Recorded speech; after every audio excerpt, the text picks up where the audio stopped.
Welcome to The Bold Book of the Day with Dr. Denise Nicholson, a show that is a central hub and safe space for authors to share their stories. The Bold Book with Dr. Denise begins now.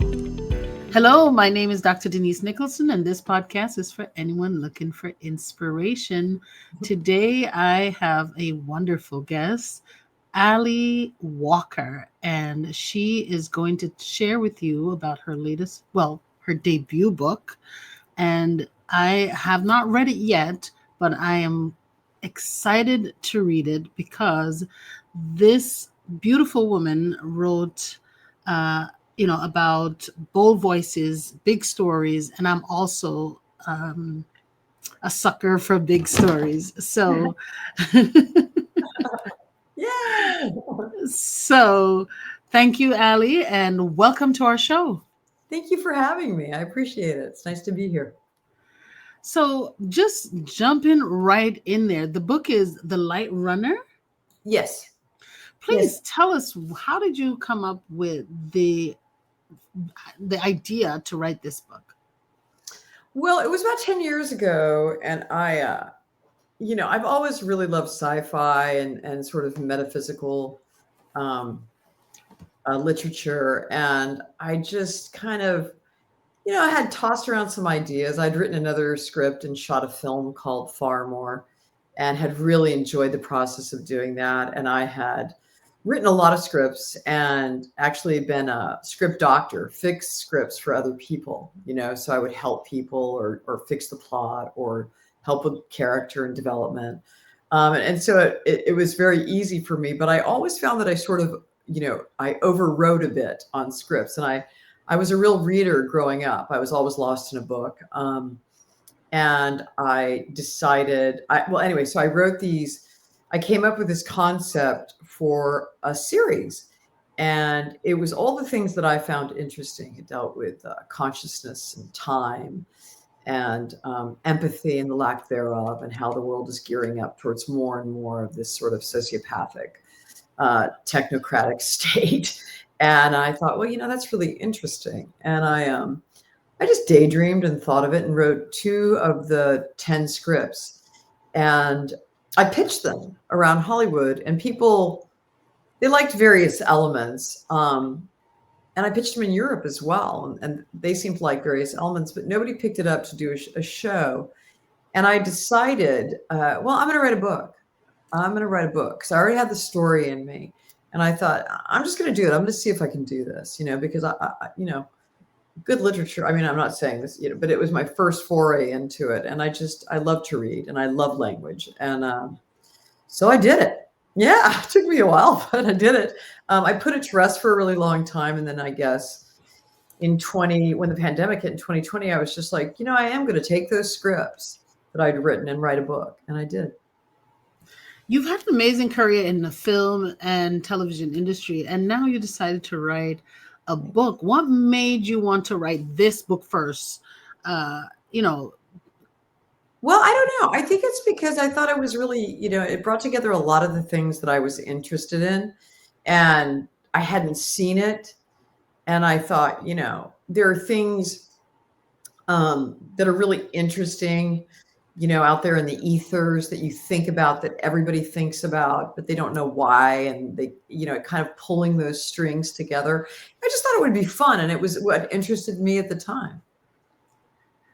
So tell us a little bit about the characters that you created for this and how you came up with the layers of, the complex psychological and tell us a little bit about the characters and then tell us how you layered in the psychological complex. So characters are really fun for me because I played many, many characters in my career. And, as an actor, you're given the page and you read what the writer prescribes, for your character.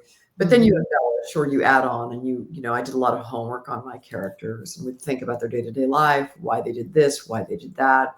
So I really, was trained to go very, to look at my character and to feel like my character, think like my character. And why did I do that?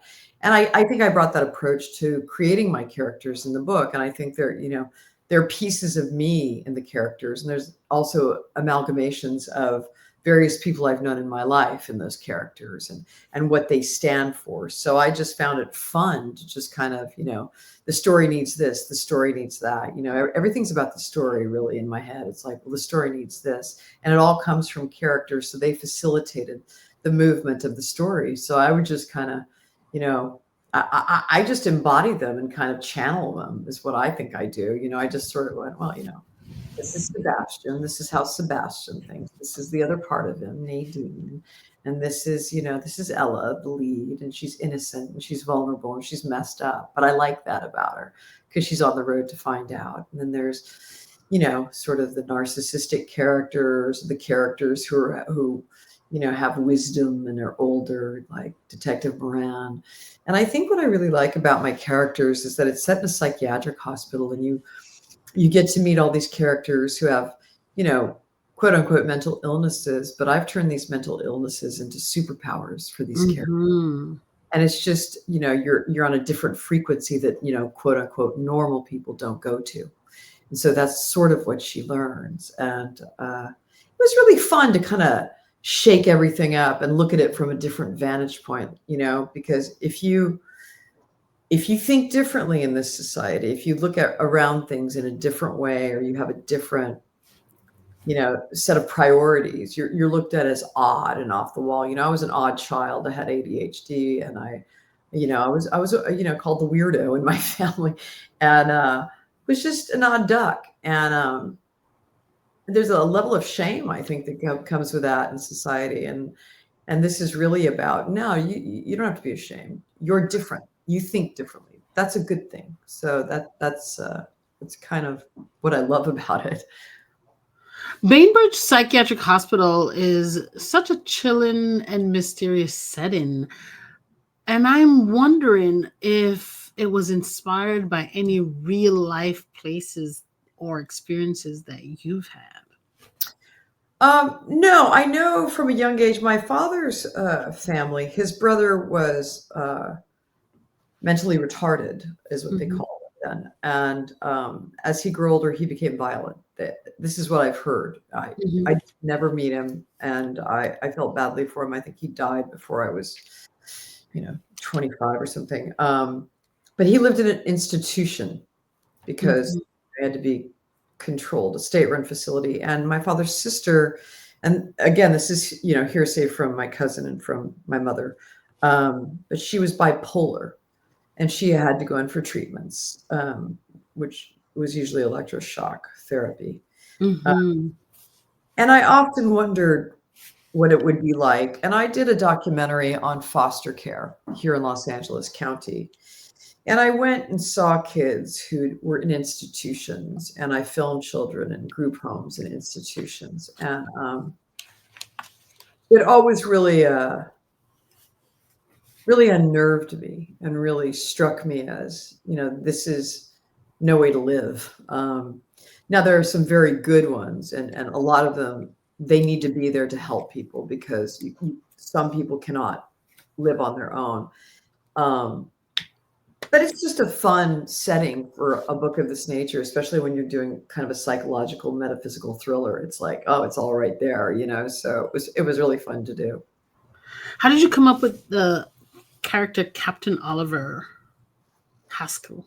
Well, I've been in Hollywood a really long time, and I've met a lot of really charming people. And I've been close, or have had a vantage point of seeing some really powerful men and women, some really powerful players, and how controlled and how really cunning and really smart and larger than life they are. And I don't say that in a derogatory way. That's just what they are. And they're, very good at running, empires, basically, big businesses and corporations, and very charming. And they're very, they gravitate to the top, and people gravitate to them. So I thought that's a really interesting character to look at. He's a hero. And why is he a hero? And why does he inspire, that kind of adoration, if you will. And what's he really like, though? That's what the book does. Kind of tears everything apart. It tears them apart, and it also opens it up to a little bit more transparency about who people really are underneath it all, underneath the big characters, Well, that's what I've often thought there are several. I believe in destiny, and I believe there are several routes to getting there. I think we're here to get lessons, whatever it is. I can't understand the meaning of life, and I don't pretend to. But for me, you and I both, okay? Yeah, exactly. It's like, maybe consult, Plato, or, I don't know, read the Meditations or something, Marcus Aurelius. But we're born purposeful, but I don't understand the purpose of it all. Whole other realities going on all around you. And I don't think we know that. And I always thought that was fascinating, because I would always tune in to people. And I think because I was an actress and because I was kind of weird as a kid, I'd pick up on things, and I always trusted my gut, and I'd really watch people. I loved watching people and getting their behavior and really trying to figure them out. And I did that for a really long, I still do it. And like, the happiest people can have the saddest stories. You have no idea what people have gone through. You have no idea what people have done to get where they. You have no idea the realities, the real realities that they've lived. So that's why I call the series I'm doing The Realities, because I also believe, like, I've often felt I was being guided by different spirits, or whatever you want to call it, or energy. I've often felt I was really not alone, Yeah. and things like that. So I think there are quite a few realities going on. And I think, quantum mechanics is starting to really prove that. So, I think it's kind of interesting. So I took what I knew of physics. My father was a nuclear physicist. Well, he was a theoretical physicist, but he worked in nuclear detection. He worked at the lab for a long time in Los Alamos. But, he was an interesting dude. And I learned about a lot of things from him. And I believe, he would talk to me a lot about, the different, that there are several different levels to reality. And I've always thought that. And I think it's what you kind of resonate with. And that's kind of where your reality lies at that moment, So anyway. Is that what drew you to explore the boundaries of reality in your storytelling with this? Well, I thought, yeah, because I think everybody's reality is different. I think you're all living in the same world, but every single person's reality is completely different. That's why I say you wouldn't know that my mailman, battled cancer and won. You wouldn't know that my good friend, had been raped as a young girl. You wouldn't know that my other friend had won the lottery. You don't know these things, or the road that got just looking at people or being in their presence. Yeah. So everybody looks at reality really differently, and it's kind of like, well, you get to choose your reality in a weird way, and you get to an extent, I believe. And to an extent, yeah. Some things you can control, and then some things you just can't. Exactly, and I think we're propelling ourselves towards our destiny all the time. It's just how you choose to get there. And I think we're all interwoven in this fabric of life. I think we're all connected, and we all affect each other's realities. That's kind of what I'm doing with, sort of with the book, is like, if it hadn't been for this wouldn't have happened. And so, traversing time, if your mother, hadn't been in that high school and met that man, you wouldn't be, it's like all this stuff you think is sort of by chance, and it's all laid out for us. Yeah. So many things have to be in the right place at the right time. That's right. Us to be, and for, for the outcome to be how it is now. Yeah. For example, you mentioned that you would never know that the mailman fought cancer and won, and that one of your friend battled with, was raped, the trauma of being raped. But so many things had to come together for those things to happen, as horrible as they seem, but also for her and them to rise up out of these moments and triumph. To become stronger and to become wiser and to really value life. Life is, Mhm. yeah. And love, and to love and to be gracious enough to love and to be good. It's, Do you find that you utilize or leverage the life of or the stories from the people around you and on screen as well as now in your novel? I don't know if I leverage them. I definitely borrow characteristics. Borrowed. Yeah, Leverage I don't want leverage might sound like to. Yeah, I was like, let's not say that. are you Um, leveraging me? I think they're pieces Are of we my friends or are you just leveraging my right, stuff? right, right. Yeah, I think they're pieces of me more than anybody. I think everybody has different aspects of their personality, and like what you could really say if you were that person, and if you were really honest. And then you have to kind of switch positions and look at it and be like, well, I was really honest and I was this person. This is how I'd say it, But yeah, I absolutely, I think I take from others. Absolutely. I As remember you as doing a any film, artist does, huh? as artists do. Absolutely. Yeah. I mean, Oliver Haskell is definitely, based around, I mean, I could name names. Um, and I think, I was a big Agatha Christie fan. I think Uh-huh. Detective Moran is, my Hercule Poirot, because I loved Hercule Poirot as a child and reading all those books. Um, so definitely. Yeah. You've directed and written for the screen. What's the biggest challenge in writing a novel compared to writing scripts or screenplays? Well, I think writing is writing. I think being Really? I can yeah, I really think that. I think it's a different medium. It's like stage and film.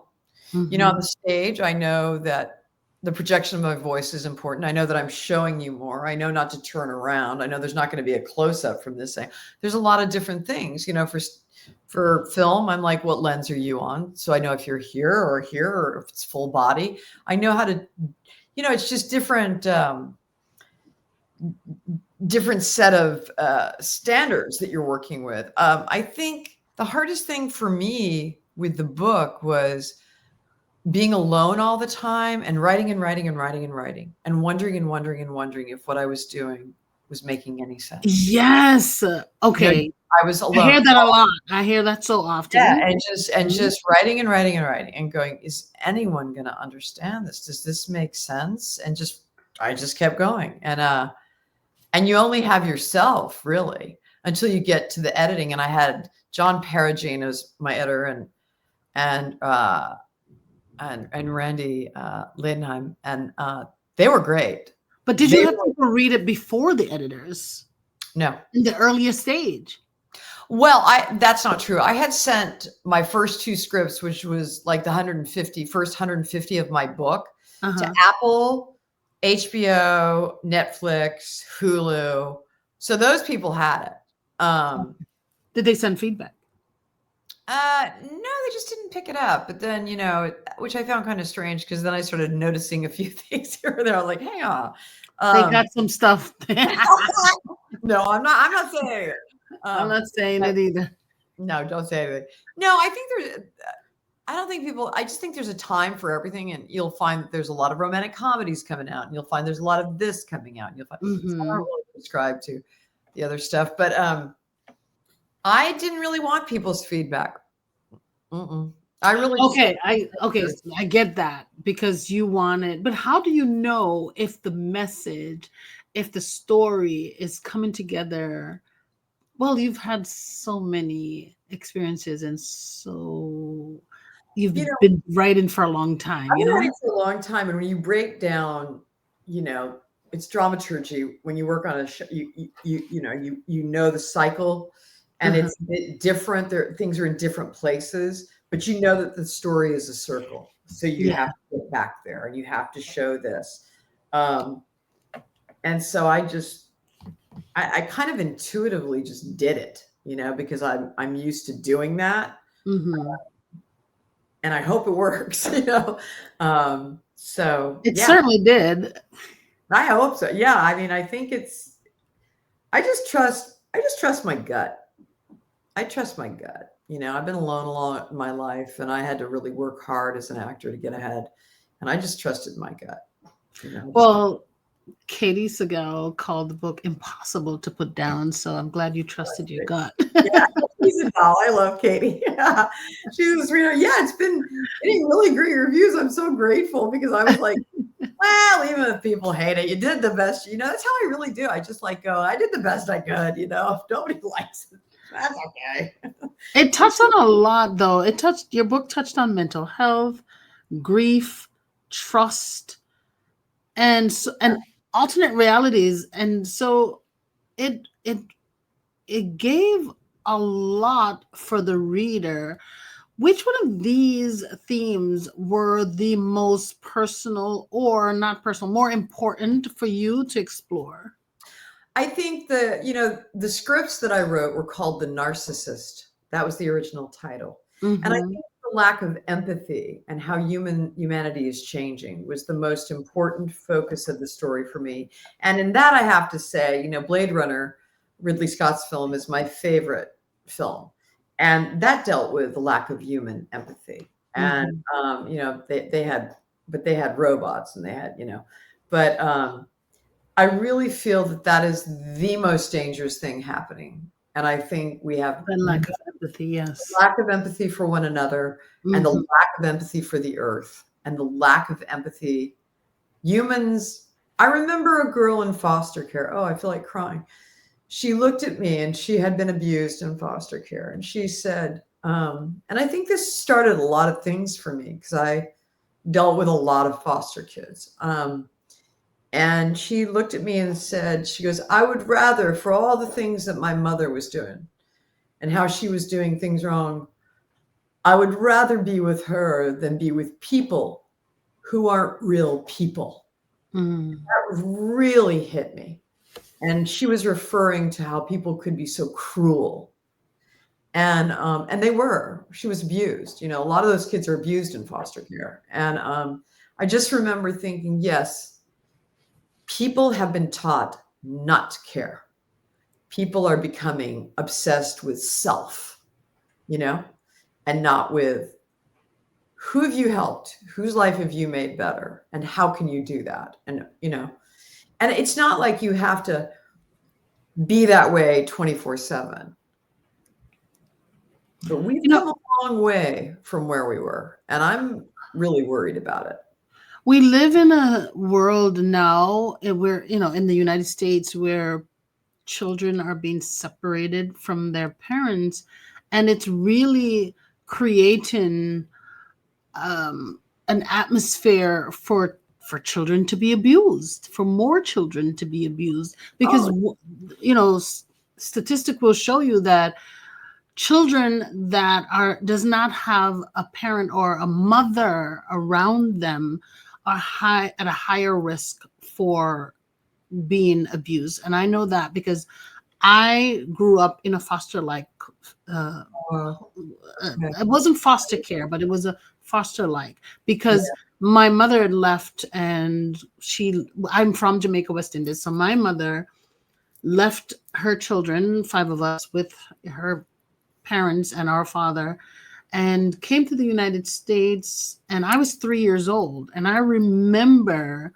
being abused at that young age. And it's because they knew that your protection wasn't there. They knew that the person who will be your protector, and well, look, I mean, like you said, we don't look like what we've been through. No, I'm sorry that you've experienced that kind of trauma and pain. I've talked to a lot of people who have, because my foster care documentary went on to help change laws, and I certainly got to see it. What's the name of it? It's called For Norman, Wherever You Are. It's on YouTube. And when I started it in, I guess it was 2003, I documented these kids and their travel through foster care because I had been instrumental in having a baby taken away from the mother on the streets. And I was so horrified. I just began questioning everything, and I kept petitioning the courts to find out what had happened to the baby. And the baby was adopted. But I just really wonder if that baby would have been adopted had there not been some crazy white chick with a camera running around going, "Hey, where's the baby?" You know what I mean? Yeah. But I, it's kind of like it just is scary, but yeah, I found that was a real lesson for me. Mm-hmm. That people could treat children this way. Yeah. And it's a real eye opener watching kids get shot in school. And why we have to be more empathetic and not strip empathy away from our daily lives and not look at things as, well, people should know better, or, just have empathy. Because I remember one time, I thought that I would never do certain things. And I was reminded or counseled by my pastor, and he was like, you know what? It's so easy for us to think that we would never be in a position because you're not in it, but you never know. You never know. Your reality can change on a dime. And so yes. And especially when people have empathy. Yeah. Can you give us a sneak peek into what's next in the reality series? So I don't want to say too much because I haven't really fully fleshed it out yet. I kind of sit around and think a lot before I write. I literally sit in a chair and just like drift and etch things out, sketch things out. And then, but I kind of know where I'm going, and it's, it deals with a sort of similar thing, how you want it to end. Yeah, I think so. Is that the secret? Is that a secret? Like, I always teach. No, because I thought I'd have a different ending to this one. And I was like, that's traditional. I don't want to be traditional. I'm just going to write what I know. Ooh. So this has kind of like been my journey through life too. And I was like, I'm going to write what I know, and maybe not, in the mundane, but what it's really been like and what it really feels like. So, yeah. And about being both a hero and a villain in your acting career. So was it? Yeah, it was really fun. Yeah, it's been great. I mean, I've really enjoyed writing this book. I think it's kind of got a lot of everything, and I just hope people enjoy it. We'll see. Well, where can they find your book so that they can enjoy it? So my book is on Amazon, and you can get a paperback there or a Kindle. And Barnes and Noble. And if you go to my website, AllieWalkerOfficial.com, you can hit the link and it'll send you the various links where you can get it. So yeah, it's good. I'm excited for you and your debut book. Thank you. I'm excited too. So for fellow creative listeners, especially actors or filmmakers who dream of writing a book, what advice would you give them about making the leap to authorship? Write what you know. Write what you know.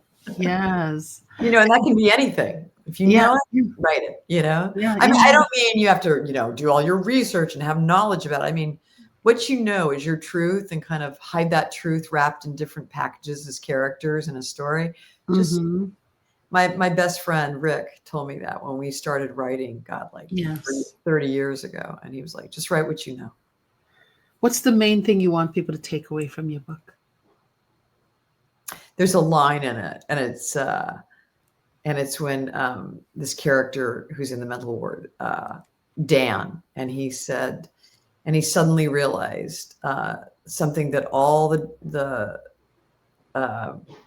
Dr. Westbrook runs the hospital, and he said Dan suddenly realized something that all the Dr. Westbrooks would never, ever comprehend. And that was that nothing ever would or could defeat love. Isn't that cool? I just love that. I love that. And I love it because I truly believe that love can conquer all. If you just have some love. Yeah, man. I think it's the highest vibration. If you can love. I told my mother before she died, we were talking about, my father was so bright. My mother was very bright. And we're talking about people, and I just said, well, I really define intelligence differently. I said, I think the capacity to love indicates an intelligent mind. And she loved that. So it was really sweet.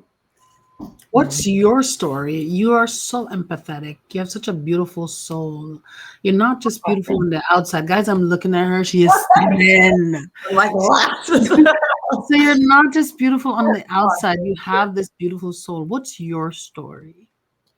I think being the weirdo as a kid, I think just going through some rough stuff in my life. I've been through some tough times, some really tough times. And I've been scared, and I've been very alone, at different points in my life, very alone, and having some hard stuff to get through. But, I got through it, and I've been really lucky, and I met beautiful people that helped me get through it. And a lot of people who I'm very grateful, to and for being in my life. They changed my life, they really did. So. What is the most important lesson you learned from going through the hard stuff? You don't have to really understand why. You just have to accept that it happened. Because I think people's minds, you get caught up in blame. It's my fault, or I did that.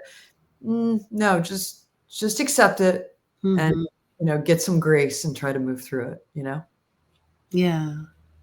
Guys, I can't wait for you to grab your copy of The Light Runner. I hope you like it. I can't wait to dive into it. I have time off this summer, so well, email me and let me know what you think. I'll have her give you, or I'll shoot you my email address. Yes, I certainly will. It's mystery and metaphysical and oh God, yeah. It's like a mind thriller. It's a psychological thriller for sure. Yeah, really, the great thing is it really surprises people at the end. They had no idea. So it's really fun. So I'm excited about this new book, and I can't wait to read it. I know it sounds like a page turner. And that's what people have told me. They're like, oh my God, I actually went home. I was like, I got to finish this book. I was like, thank you. That's right. Yeah. Okay, from Hollywood to hardcover. Yeah. I can't wait. Now, I'd like to ask my guests 3 questions before they go. Okay. And it's just because I'm nosy and I like to find out a little bit more about how you think and what's your future plans, Okay. So what's a bold promise that you can, offer to the audience? A bold promise to the audience? Yes. One bold promise that you can share. It could be about your book. Yeah. Yeah. Bold promise. I promise it'll be a real ride for you. You won't see it coming. I like that. Intriguing. What's a bold statement that you can share with the audience that will cause a paradigm shift? I think it's a line from my book. The lead character they've drugged her out, and she sees a woman in the room who isn't there. And the woman comes over, and she trying to warn a person of what's going on. And the woman comes over to the bed and touches her foot and says, try as you might, you can't outrun your destiny. So I think that's kind of a bold statement. I like that. So what is for you is for you. You can't outrun your destiny. I think all of us are here to do certain things. And what was it? There's I don't know, it's the teachings of Christ or something that Jesus says, if you bring forth that which is within you will save you. But if you don't bring forth that which is within you will destroy you. And I think we're all, it's something like that. I can't remember it, but we're all here. We all have unique gifts. No one is like, we're similar in many ways. We're all human, but everybody has a unique gift. So it's express it, be it. I'm doing it my way. You can do it your way. So be who you are. I think there's a lot of pressure to be something different and what we're Yeah. not. Be ashamed of who we are, and don't be who you are. And I believe that is really a strong statement, because I believe I see the most successful people, it is after they've embraced, whether they were a nerd and they embraced that part of Mhm. them, or whether they were just a fluke and they just embraced that part of Yeah. them.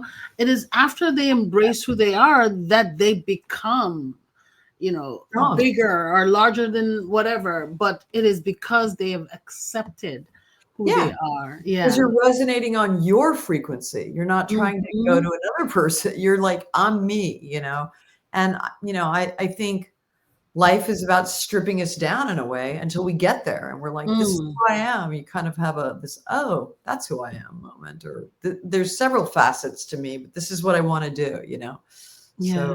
I think be who you are. And it's so painful because life is stripping you down, but it's stripping you down so that You find yourself. you find who you are. Yeah. And that stripping down, it is going to hurt, but what you will learn is that you are resilient. Hmm. It will be painful, but you will learn that you can go through these painful things and overcome, be stronger for Exactly. it. And you will have empathy for other people who go through it. One of the great things about storytelling, I mean, the point Mm-hmm. of storytelling is to create human compassion, Mm-hmm. to put you in another character, to put you in the character's shoes and make you feel what they feel and make Yeah. you understand what they're going through and to make you have empathy and compassion for those people. And I think storytelling is just extremely important. And I think Yeah. in many ways we're losing the art of good storytelling here, with the technological age. I mean, not entirely, obviously, but I think we have to have a care, lest we, you know, blend it all down to bite-sized algorithm that just tells this one story. And I don't think that's good. Yeah. I don't know if you are aware of the um, Cassie Ventura versus P. Diddy case. And after the verdict, I just heard a lot of lack of empathy for the victim, the person who, so Sorry to many people hear were that. saying things like, well, she'd been there for 10 years or she knew. And I'm saying, where's the empathy? Because we're all thinking, or the people who are making these statements are thinking that they would have done something different had they been in her position. Like they know the Well, I certain, don't I you know, don't think people fully understand what it's like. I mean, domestic abuse, it's not just being belted in it yeah, is having your self-esteem, your confidence, your worth being ground down to nothing so that you are terrified and you are trying to stay alive. People don't understand the psychological effect of day in, day out living with a pathological person or a sociopath or someone who's just god awful abusive. They yeah, don't know what that does, but you look at the outcomes for children who've endured it and for women, and they're not good. And yeah, people, those are real things that happen to people, and they degrade people and they hurt people. So they yeah, don't respond normally and they don't respond the way you would. And I have very little respect for people attacking victims like that. I just really find that offensive, because just because you think and look, you may not do that. You may have been like, I'm out of here, yeah, but you know, for some reason, whatever the reason, she couldn't do it. And she, stayed. I don't know much about that case because I haven't followed it because I've been mhm, writing. But anytime, look, I think women and children take hits all the time. I think women and children just take hits all the time, and men too. yes, yes, But I just think we have to really come from a place of, trying to understand what it's like for, it's like what the LGBTQ movement did, what it's like to be gay, what it's like to be vilified, Black Lives Matter, what it's like to, we have to understand what this is. And I think if we can do that as a society, we can move forward together and, and I'm not saying go crazy, but just, human rights, just human dignity, let's have human rights, And what I think that the larger message is, and what people are missing, is that accountability is important no matter who it is, even when it's uncomfortable. It's always uncomfortable. Accountability is uncomfortable. Exactly. You have to say you're wrong or what you did with, but I don't see people taking, you can see it everywhere now too. It's like no one wants to be accountable. People would rather fight than be like, oh, my bad, I didn't understand, or I don't understand it. I mean, it's like really childish to be, like, no, I didn't do that, you're wrong. It just becomes like, what is this? Let's try to work it out. Yeah. Thank you so much for joining me today and for bringing this conversation here, and for allowing it to go there, because, I don't like to talk about certain things here, but it came up. Empathy is important, and empathy belongs to the survivors, people. Okay. Yeah. Remember that. You never know when you're going to be in that situation. And power and protection goes hand in hand. That's one of the things that we are missing here. Power and protection goes hand in hand. You have power, you get protection. Yeah, I think people just need to be better to each other in this world. Yes. Got to be better. And hopefully we will, Yes. Well, I know there's a third question. What's one bold move that you would like to make in the future? I would like to sing. I didn't expect that. I had no idea that was coming. I think if you can sing, you can do anything. I have a fabulous coach, Eric Vitro, who's a friend of mine. I would like to sing.